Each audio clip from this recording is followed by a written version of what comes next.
Esta é a Zona Franca do 24 Horas e de Patrícia Carvalho, João Torres e Carlos Eduardo Reis, agora com o novo Presidente da República eleito. António José Seguro já tem gabinete em Queluz e chegará a Belém com o melhor resultado sempre em votos absolutos. Mas André Ventura conseguiu elevar a fasquia ao obter um máximo histórico de 1.700.000 votos.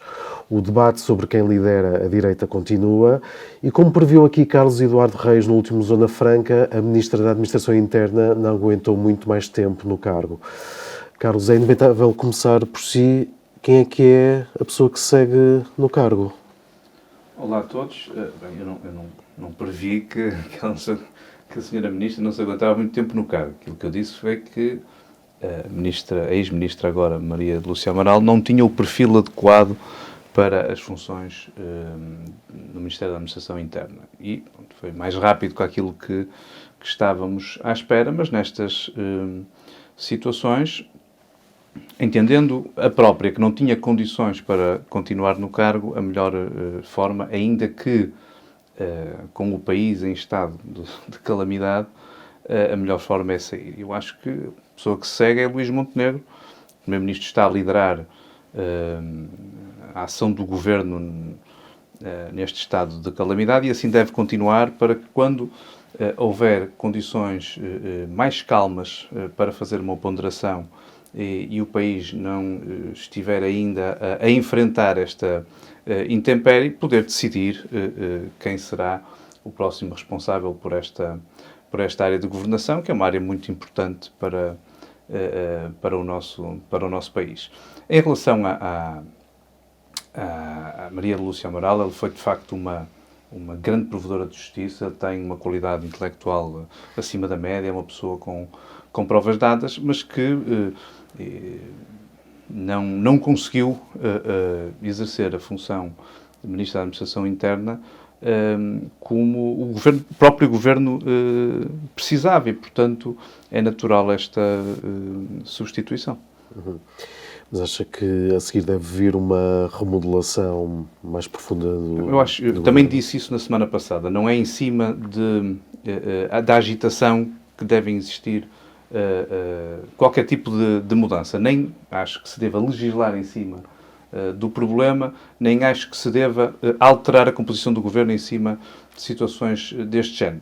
Se o Primeiro-Ministro entender, e é ele que tem que entender, que deve remodelar o Governo, aquilo que eu diria que é a melhor altura é depois de passar esta fase e não agora. Saberá melhor que ninguém aquilo que quer refrescar, sendo que nesta pasta o perfil não sendo adequado, na minha opinião, fica agora o lugar em aberto. Ele poderá fazer a sua opção para um perfil mais adequado. Eu disse isto a semana passada, sei que um ou outro companheiro até do meu partido ficou incomodado com isto, mas, enfim, a política faz-se de opinião, as pessoas têm que ter opinião. Acho que era generalizado, uma opinião generalizada que o Ministro da Administração Interna não teve uma atitude consonante com a função que desempenhava perante esta intempérie, esta calamidade, esta tempestade avassaladora e que, portanto, não é a primeira vez que acontece, não será a última. Aquilo que o país pede é governantes preparados. E Luís Montenegro é o Primeiro-Ministro, está a liderar essa ação do Governo no terreno e é a melhor pessoa para nos representar nesta altura, nessa função. Patrícia, aqui neste momento em que vários ministros estão sob pressão para lidar com as consequências da tempestade, identifica outras pastas que precisem de caras novas? Olá, boa tarde a todos, a quem nos vê lá em casa. Sim, eu acho que há outra cara que é muito expectável, ou pelo menos boa parte do país espera que saia, que seja substituída, que é a Ministra da Saúde, pelas várias razões que já aqui falámos diversas vezes. Agora não se tem falado muito na saúde porque estamos numa situação de grande complexidade social, mas Também pode não haver razões para isso, como há sempre. mas já houve e não foram poucas.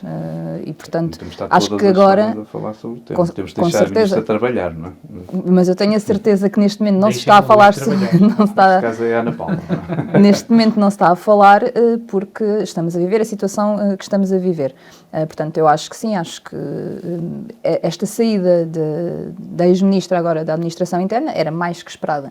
A senhora ex-ministra, eu não tenho nada contra a senhora, eu nem sequer a conheço pessoalmente, eu até acho que ela tem um ar muito simpático, que é uma pessoa afável, mas efetivamente não tem uma personalidade que é necessária para uma pasta como a Administração Interna, que requer pulso firme, decisão rápida, e nós vimos em vários momentos, desde os incêndios florestais, a questão nos aeroportos agora em dezembro, em que a senhora Ministra diz no Parlamento que o sistema pifou, agora, muito mais grave agora, nesta situação em que a Ministra diz que não sabe o que é que falhou, quer dizer, não é isto que se espera de um Ministro, seja ele qual for, seja qual for a pasta.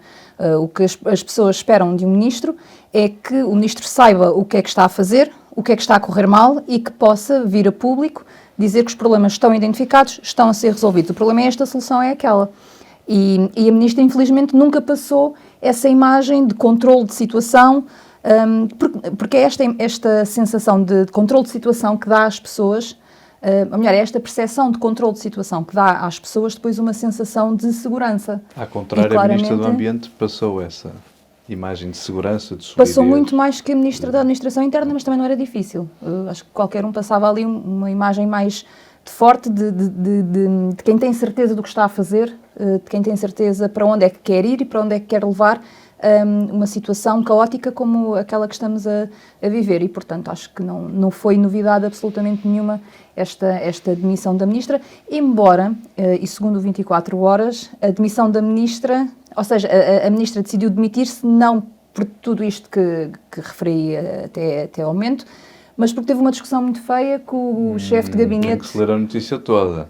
Também diz que já tinha intenção de Tinha sair, intenção, certo. não agora. Certo? Tinha intenção de sair, mas sai neste momento num dia especialmente caótico em Coimbra, em que havia a ameaça de 3 diques rebentarem, depois um acabou por rebentar mesmo, e portanto esta decisão da Ministra, o dia acho que não foi também, olha, nem na saída ela foi feliz a escolher o dia para o fazer, e sabermos e vir a público que, pese embora já tivesse esta intenção, ter tomado a decisão na sequência de uma discussão com o chefe de gabinete do Primeiro-Ministro, quer dizer, acho que também não abona muito a favor da senhora ex-ministra. Uhum.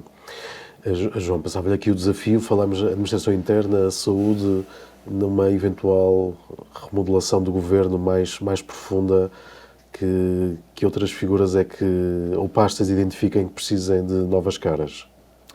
Bom, antes de mais, olá a todas e a todos. Chegamos àquele momento, muito precocemente para um governo que nem um ano de funções tem, em que já começamos a relativizar a má qualidade dos ministros. Ou seja, nós já tínhamos por bastante consensual a ideia de que a senhora Ministra da Saúde tinha um conjunto de fragilidades inerentes à função que está neste momento a exercer. Não é caso único, entretanto, outros fragilizaram-se também, como é o caso do próprio Ministro António Leitão Amaro e mesmo outros membros deste governo. Temos agora uma pessoa que, de facto, se encontrava numa situação de maior exposição e de maior criticidade e que acabou por ser a primeira a abandonar o governo. Mas o ponto político fundamental, para mim, é mesmo este, é que já estamos numa fase em que o governo, no seu conjunto, é olhado como um aglomerado de um conjunto de ativos, sendo que muitos desses ativos são ativos tóxicos para o governo concretizar o seu programa. Isto não tem nada de pessoal para com nenhuma dos ministros ou nenhum dos ministros, muito menos tem nada em particular contra a doutora Maria Lúcia Amaral. Agora estávamos perante um caso gritante de inadequação do perfil ao cargo. E o Ministério da Administração Interna tem sempre de ser um cargo absolutamente central e decisivo no que diz respeito à relevância política e ao peso político de quem ocupa essa pasta. Seja por um peso político inerente à própria pessoa, e, portanto, ao seu percurso político, ao seu percurso profissional, até porventura, seja por inerência do seu percurso académico. Neste caso, não obstante o percurso académico da Ministra, ele claramente não era bastante, e mesmo tendo sido vice-presidente do Tribunal Constitucional, isso não era bastante para suportar um conjunto de missivas e de presenças no terreno e de condições de liderança. Como é que avalia a presença do Governo no terreno? Eu prefiro não fazer essa avaliação no preciso momento em que ainda estamos a enfrentar uma severa crise, em particular na região de Coimbra e nos concelhos de Coimbra, de Montemor o Velho, entre outros, ali naquela zona da bacia hidrográfica do Rio Mondego. Acho que houve uma primeira fase sobre a qual já foi possível fazer alguma avaliação política menos apaixonada, e a resposta, objetivamente, tanto não foi positiva, que levou à demissão da própria Ministra. Quanto a esta resposta mais recente, acho que é preciso dar algum tempo ao tempo. Não deixo de registar que ontem o que vi foi um processo muito franco de liderança do Sr. Presidente da República no que diz respeito à forma como assinalou a presença do Estado no território. Acho que esse papel, claramente ontem, coube, por aquilo que podemos ver nos órgãos de comunicação social, ao Sr. Presidente da República, à Sra. Presidente da Câmara Municipal de Coimbra. Não quero aqui desprestigiar ou desconsiderar o Primeiro-Ministro, mas a verdade é que se afigurava uma personagem de segunda linha, perante todo aquele cenário de muita consternação, muita preocupação e de acompanhamento de uma situação que merecia e merece toda a vigilância e atenção. Mas não quero ser mais exaustivo na análise dessa questão, porque me parece que temos ainda grandes desafios do ponto de vista meteorológicos para enfrentar, desde logo, já amanhã. É inevitável também fazermos aqui o balanço das presidenciais, e Patrícia começava por si. Aqui já temos um Presidente da República eleito, mas analisarmos um pouco o impacto ou as ondas de choque que todo este processo provocou ou está a provocar à direita, até tendo aqui um pouco em mente que Coutinho Figueiredo lança um movimento cívico ou político, o Almirante Gouveia e Melo continua a ter presença mediática, não é? Ou a ser ouvido, mas aqui, indo a André Ventura, este crescimento que uns consideram relativo ou desconsideram significativo de votos em André Ventura, tem margem para crescer nas próximas eleições? Estavam à espera de um resultado superior? Ainda bem que coloca essa questão, porque em todos os atos eleitorais, o Chega, ou André Ventura, quando se trata de presidenciais, sobe sempre em número de votos. E toda a gente sempre diz que, pronto, agora é que já atingiu o teto máximo, é impossível subir mais ainda. E em todos os atos eleitorais continuamos a subir e a conquistar mais eleitores. Portanto, eu já tive a oportunidade de dizer isto publicamente, não acho que tenha sido... Foi uma derrota na medida em que não ganhámos as eleições. Isso é um facto. O objetivo era ganhá-las, como eu também já referi aqui, que sempre que vamos às eleições, o objetivo é sempre ganhar. Se ganhamos ou não, isso depois é com os eleitores e nós respeitamos a decisão dos eleitores. Agora, não foi a derrota que muitos andam a desfilar pelas televisões, pelos jornais, em artigos de opinião francamente... enfim, ridículos, e a dizer que foi um estrondo, uma derrota, que André Ventura já está em fim de linha. Quer dizer, nada disto faz sentido.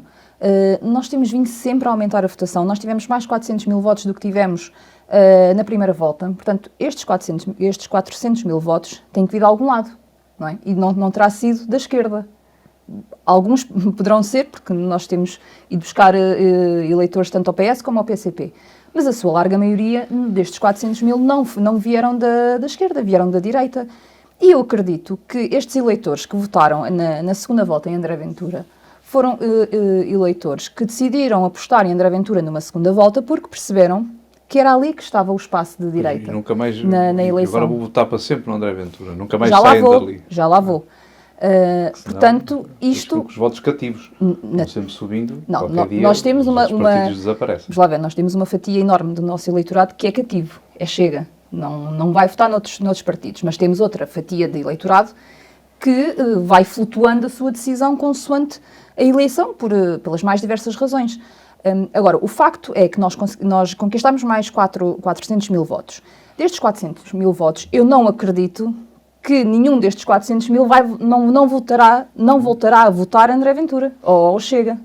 A questão é essa. Significa que nós temos aqui um espaço de 400 mil pessoas que nós podemos fidelizar e que deram, e acima de tudo, isto é que é importante, estas pessoas deram uma oportunidade a André Ventura. Vocês, na prática, têm 300 mil pessoas que pela primeira vez votaram André Ventura. Não sabemos se é pela primeira vez. Não, tu tens que comparar, não, em termos absolutos, tens que comparar com as legislativas, não é? Portanto, Isto é uma questão interessante. É que nós comparamos... Ainda esta semana me perguntavam, porque é que estávamos a comparar com as legislativas. Mas a verdade é que quando foi na altura das autárquicas também compararam com as legislativas anteriores, que eram eleições completamente diferentes, quer dizer, as legislativas e as presidenciais é mais fácil de nós termos aqui um termo comparativo. Agora, entre as autárquicas não faz sentido absolutamente nenhum. E, no entanto, exatamente, mas quando foi as autárquicas, em vez de ser feita a comparação entre as autárquicas de 25 e as autárquicas de 21, porque nós já tínhamos concorrido em 21, fez-se a comparação com as legislativas de 25, pela questão da perda de votos, porque aí havia uma perda de votos. Ventura disse que ia ganhar 30 câmaras não. e não sei o quê, depois não ganhou nada. A comparação não foi essa. Ganhámos 3 câmaras. A comparação não foi essa. A comparação foi relativamente ao número de votantes. E foi feita esta comparação com um objetivo depreciativo, de dizer que o Chega tinha perdido muitos votos, tentando passar aqui e fazendo colar a narrativa do que o Chega estava em queda. E nós vimos que não, e agora com as presidenciais, vimos que efetivamente não é verdade. Nem André Ventura, nem o Chega estão em queda. Temos agora aqui um universo de 400 mil pessoas, que algumas poderão não voltar a votar no Chega ou em André Ventura, mas muitas delas eu acredito que sim, também porque se sentiram de alguma forma desiludidas com aquilo que foram as personalidades de direita que vieram apelar ao voto num candidato socialista. João, a partir da esquerda, do PS, como é que vê esta reorganização ou esta medição de forças à direita? Bom, eu acho que esse é o campo que André Ventura claramente já queria disputar antes das eleições presidenciais, mas a partir de um standpoint de esquerda, digamos assim, ou de centro-esquerda, eu acho que o tema da reorganização da direita é um tema próprio para a direita resolver. Nós, de resto, o que já temos feito por múltiplas vezes é alertar para aquilo que consideramos ser um risco de enorme indistinção entre a direita democrática tradicional e que, portanto, é não apenas adepta como parte integrante de um espaço mais alargado demoliberal no nosso país, e uma direita que, do nosso ponto de vista, é uma direita mais extremista e uma direita que é, de alguma forma, inimiga das democracias liberais. E, portanto, desse ponto de vista, o discurso do Partido Socialista é um discurso que tem sido consistente ao longo do tempo. Ninguém nos pode acusar de termos, em momento algum, fraquejado na afirmação dessa preocupação, como, isso é verdade, a cacete é sempre a mesma. Uma preocupação. Eu só conheço 2 tipos políticos, os que se repetem e os que se contradizem. É engraçado, porque quando eu retiro-me é populismo. Em relação a esta matéria, acho que o PS tem deixado as suas preocupações para com o sistema e o regime democrático bem claras em relação ao conjunto do nosso espaço político, do nosso sistema político. Agora, a vitória de António José Seguro é uma vitória muitíssimo expressiva. E tão é muitíssimo expressiva que galgou todos os limites ou eventuais metas que pudéssemos imaginar. Foi o presidente mais votado sempre, teve mais do dobro dos votos do adversário. Mas eu alerto ainda assim para isto. E se calhar não teria um interesse imediato partidário se tivesse uma visão absolutamente obtusa da análise política, eu quero aqui separar o que são eleições autárquicas de legislativas e legislativas de presidenciais. Porque se este raciocínio de aproximação de eleições legislativas e presidenciais fosse plausível, então também poderia dizer, o que não corresponde à verdade, que o Partido Socialista também poderia ter um resultado de 2/3 da votação. E isso nunca aconteceu e presumivelmente nunca vai acontecer. Os nossos E portanto, com os nossos, enfim... É que André Ventura também queixou-se... O nosso espaço político a votar no António José André Ventura Claro. queixou-se muito de ter muitas personalidades da direita a apoiar António José Seguro. E, de facto, houve personalidades de grande prestígio e equilibradas e moderadas, no fundo, que preenchem o espaço que António José Seguro também se propôs preencher na corrida presidencial. Mas a primeira, a segunda e a terceira figuras do Estado não tomaram posição e são todas elas de direita. A primeira, compreensivelmente, porque é o Presidente da República em funções. A segunda e a terceira, o Presidente da Assembleia da República e o Primeiro-Ministro e líder do PSD não tomou posição nestas eleições. Portanto, desmistifiquemos também essa ideia de que as pessoas tiveram uma espécie de ordem para votar, seja em quem for, até porque o voto é livre e democrático no nosso país. Isto dito, eu, justamente por só conhecer dois tipos de políticos, os que se repetem e os que se contradizem, volto a dizer que acordei, felizmente, e acho que muitos portugueses, na segunda-feira de manhã, com um presidente que fomenta e representa a decência na vida pública, que dignifica as instituições e que defende e salvaguarda a democracia. Carlos, tem aqui também um pouco esta análise à questão do impacto destas eleições à direita e aqui também trazendo a figura do Coutinho Figueiredo, que realmente que nos últimos tempos tem falado bastante sobre ele por aparentemente valer muito mais do que O Rui não me leva a mal que eu não vai entrar já. Nós temos muito tempo a fazer essa conversa da reorganização da direita, aquilo que me apraz dizer sobre presidenciais. Hoje, não é? Poucos dias depois da eleição do novo Presidente da República, é que, parabenizar naturalmente António José Seguro, dizer que apreciei a intervenção dele nessa noite, acho que tentou, percebeu o resultado que teve, percebeu o espaço político que lhe deu essa confiança, percebe que é o Presidente de todos os portugueses e mesmo nas considerações que fez, não deixando de fora quem votou no André Ventura e que quererá ter com todos uma relação normal, acho que é um facto relevante.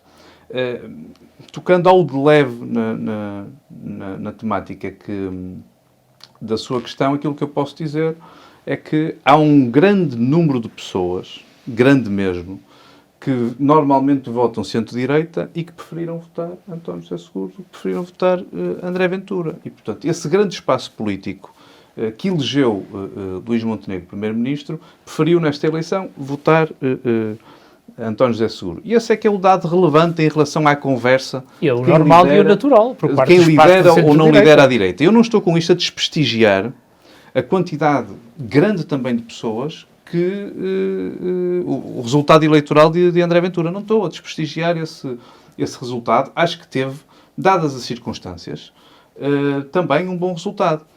Porventura menor do que eu achava que poderia ter nestas condições e que, portanto, não acho que ele tenha tido o resultado que queria ter, e não estou a falar de ganhar.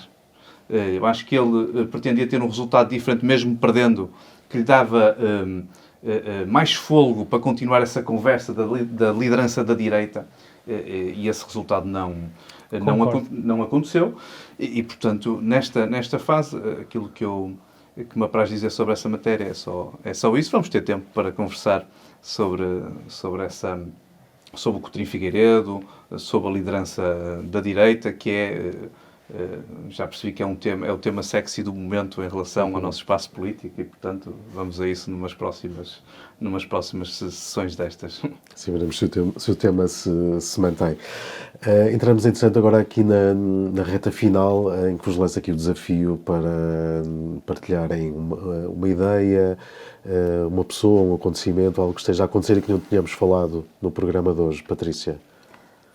Hoje trago uma preocupação, um diploma que vai ser votado esta semana na Assembleia da República, que prevê restringir o acesso de menores de 16 anos às redes sociais, é um conjunto de sites na internet. Eu queria alertar aqui para duas questões. Primeiro, que esta restrição vai, segundo o diploma, o que obriga-nos, ou obrigar-nos a termos que usar a nossa chave móvel digital para podermos aceder a uma rede social, por exemplo. E isso é um perigo gigantesco para a segurança dos nossos dados pessoais, porque a chave móvel digital é o que nós utilizamos na nossa relação com o Estado. Finanças, segurança social, cartão de cidadão, enfim, toda a nossa relação com o Estado está, neste momento, na chave móvel digital. E colocar a chave móvel digital, permitir que os dados da chave móvel digital sejam necessários para aceder a uma rede social, a um site, ou o que quer que seja, coloca em risco, em termos de segurança, os nossos dados. E, portanto, eu acho que, honestamente, este projeto, da forma como está desenhado, não deve ser aprovado. Depois temos outra questão. Entrou o ano passado em vigor a proibição de telemóveis nas escolas. Ainda não passou tempo suficiente para se perceber as consequências reais desta proibição. Se é o suficiente, se está a ter bons resultados naquilo que se pretende, que é evitar que os jovens passem demasiado tempo ligados aos ecrãs e a ter acesso a conteúdos que não são próprios para a sua idade. E nós ainda não temos os dados desta medida. Eu acho que era o que deveria ser feito neste momento era esperar mais um tempo para conseguirmos olhar para esta medida e perceber quais foram as consequências, se é preciso, se está a funcionar perfeitamente e, portanto, não precisamos de alargar mais restrições, ou então, se virmos que não é suficiente, que não está a ter resultados positivos, poderíamos pensar noutra forma de tentar evitar esta dependência excessiva que nós sabemos que existe dos jovens em relação ao mundo digital. Agora, preocupa-me que tanto PS como PSD estejam de acordo em aprovar já esta medida e para quem se queixava muito dos três Salazares, parece-me nesta fase que um Luís Montenegro é o suficiente para voltarmos aos tempos de censura e de restrição de informação. Muito bem, Carlos. É uma coisa muito rápida sobre o trumpismo idiota, indecente e selvagem que está cada vez... enfim, já passamos todos os limites, mas temos sempre uma nova etapa, um novo patamar.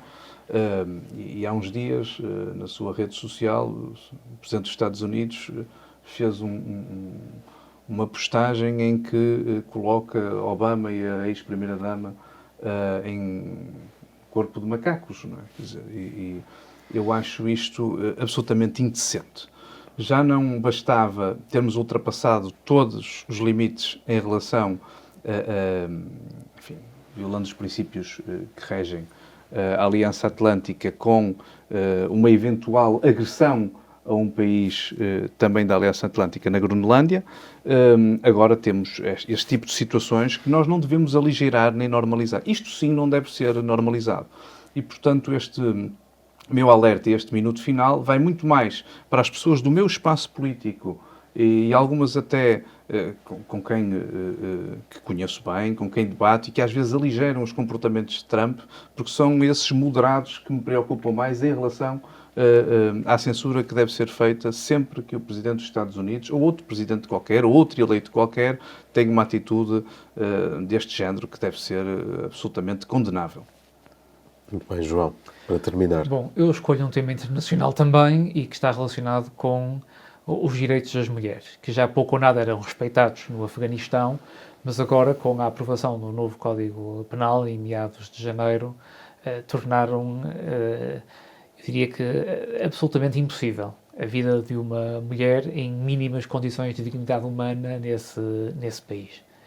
E o Código Penal prevê até a possibilidade de o homem bater na mulher ao ponto de poder fraturar ossos sendo que há uma inversão do ónus da prova e cabe à mulher em tribunal, em caso de uma agressão dessa natureza, ter que provar que foi o homem ou neste caso o marido que a cometeu.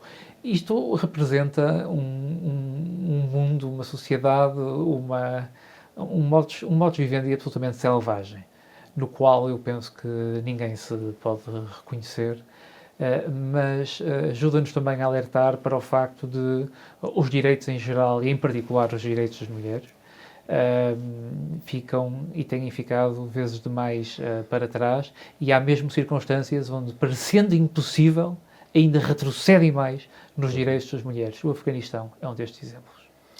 Mais uma vez, obrigado aqui pela vossa presença. Vemo-nos na próxima semana.